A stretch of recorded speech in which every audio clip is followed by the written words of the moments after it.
Donc bonjour, bienvenue pour cette première vidéo capsule sur les molécules. Donc le but de cette vidéo, c'est de réviser comment est-ce que l'on arrive à représenter une formule développée et semi-développée d'une molécule à partir de sa représentation en 3D. Alors tout d'abord, est-ce qu'il y a un nombre de liaisons bien déterminé, enfin que chaque atome établit avec son voisin? D'accord? Est-ce que chaque atome établit un nombre de liaisons bien défini? Alors, ici, on a l'exemple de l'hydrogène, Z égale 1. On va établir sa structure électronique. Alors, on le sait, maintenant, sa structure électronique, ça va être K, entre parenthèses, indice 1. Donc, quel est le nombre de liaisons que l'atome d'hydrogène peut établir? On sait que chaque atome respecte une règle qui est la règle du duet et de l'octet. Ici, l'atome d'hydrogène souhaite avoir 2 électrons sur sa couche externe pour respecter la règle du duet. Autrement dit, il veut acquérir un électron en plus sur sa couche externe. Qu'est-ce qu'il va faire? Il va essayer donc de prendre un atome, un électron chez le voisin. Donc il va établir une liaison covalente simple entre lui et l'atome voisin, puisque une liaison, c'est une mise en commun de 2 électrons, chaque électron appartenant à 2 atomes bien différents. Ensuite, l'atome de carbone Z égale 6. On fait de même.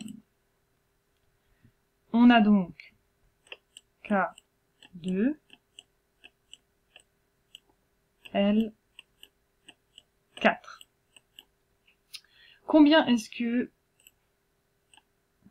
il faut d'électrons en plus sur la couche L pour qu'il puisse respecter la règle de l'octet? Eh bien, 4, effectivement.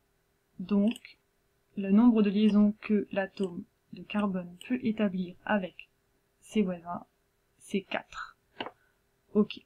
Ensuite, on passe donc à 2 autres exemples, 2 autres atomes que vous voyez souvent. Alors ça va aussi très très vite. La structure électronique de l'oxygène, c'est donc K2L6.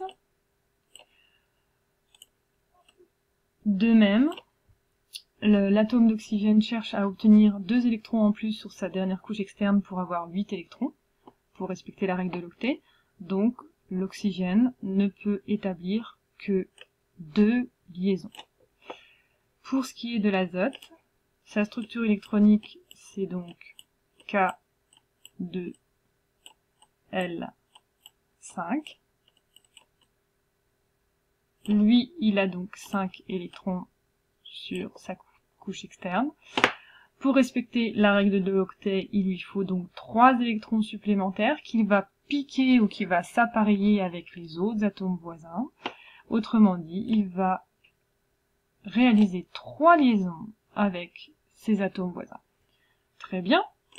Alors, est-ce qu'une liaison chimique peut toujours être une liaison simple?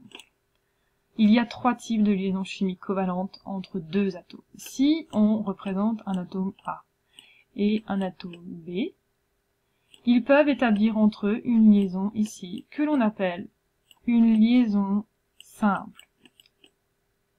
Donc, c'est la mise en commun.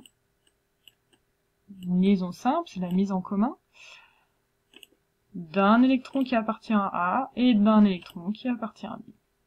Très bien. Y a-t-il une autre liaison qu'ils peuvent établir? Alors, ils peuvent établir 2 liaisons simples, ce qu'on va appeler une liaison double, tout simplement. Donc là, ils mettent plus en commun un seul électron, mais 2. Donc, voilà, c'est ce qu'on va appeler une liaison double. Ici. Et donc, vous l'aurez compris, le dernier exemple, c'est ce qu'on appelle une liaison triple. C'est lorsque il y a 3 liaisons simples. Oups, pardon. il y a 3 liaisons simples. C'est ce qu'on appelle une liaison triple. Donc je continue, ce qui signifie que pour l'hydrogène, si vous vous rappelez bien, il peut établir une liaison. Et ça sera toujours comme ça, une liaison. Donc la seule possibilité pour l'hydrogène, c'est d'effectuer une liaison avec son atome voisin. Le carbone, il peut établir 4 liaisons. Donc les différentes possibilités de s'appareiller avec ses voisins, si je puis dire, c'est soit d'établir 4 liaisons simples, soit d'établir une liaison double et 2 liaisons simples, soit d'établir 2 liaisons doubles de chaque côté, ou bien d'établir une liaison triple et une liaison simple. On retrouve bien les 4 électrons ici, qui appartient à l'atome de carbone. Et qu'il décide en fait de partager. En fait, c'est un partage, une liaison, c'est simplement un partage entre deux atomes. Un partage d'électrons entre deux atomes, tout simplement. Donc l'azote, on fait de même. On a 3 électrons. 3 liaisons, pardon. On a 3 liaisons. Donc on a différentes possibilités, soit 3 liaisons simples, soit une liaison double et une liaison simple, ou soit une liaison triple. Alors ça va très vite maintenant qu'on a compris. L'atome d'oxygène, lui, peut établir 2 liaisons, et pas plus. Autrement dit, pour lui, seulement la possibilité de 2 liaisons simples,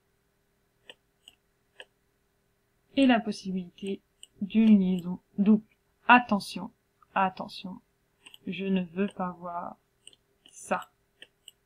C'est impossible. L'oxygène ne peut établir que 2 liaisons, et pas 3. Voilà.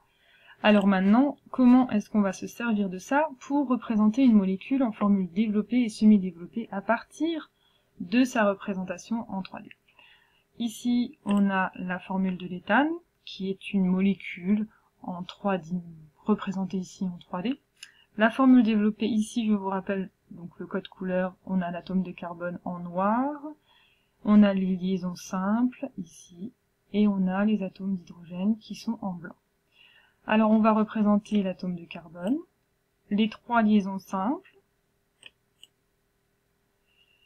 Alors, excusez-moi, j'ai pas assez de place, je me mets sur le côté. Non, voilà, c'est mieux.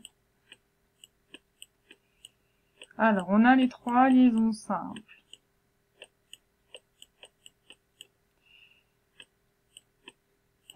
Ici, on a la liaison entre les 2 atomes de carbone. Et on a les 3 atomes d'hydrogène. On remarque bien que le carbone a 4 pattes. Il établit 4 liaisons. Ok. Comment fait-on pour représenter la formule semi-développée? La formule semi-développée par rapport à une formule développée, c'est quoi?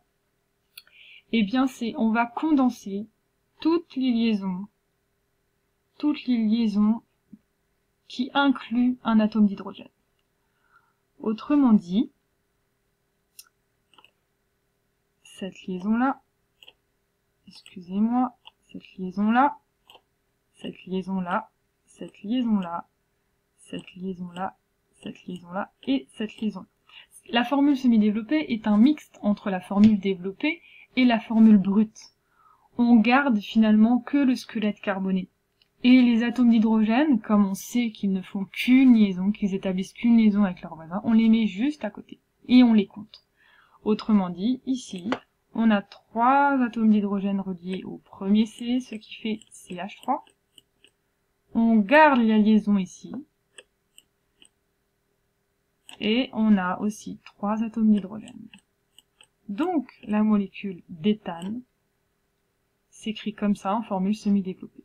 Bien entendu, la formule brute, vous la connaissez, c'est le nombre d'atomes, donc avec un indice en bas à droite, C2H6. Alors maintenant, à vous de jouer. je vous ai préparé différents exemples. Il y en a 3. À vous de vous entraîner. À bientôt.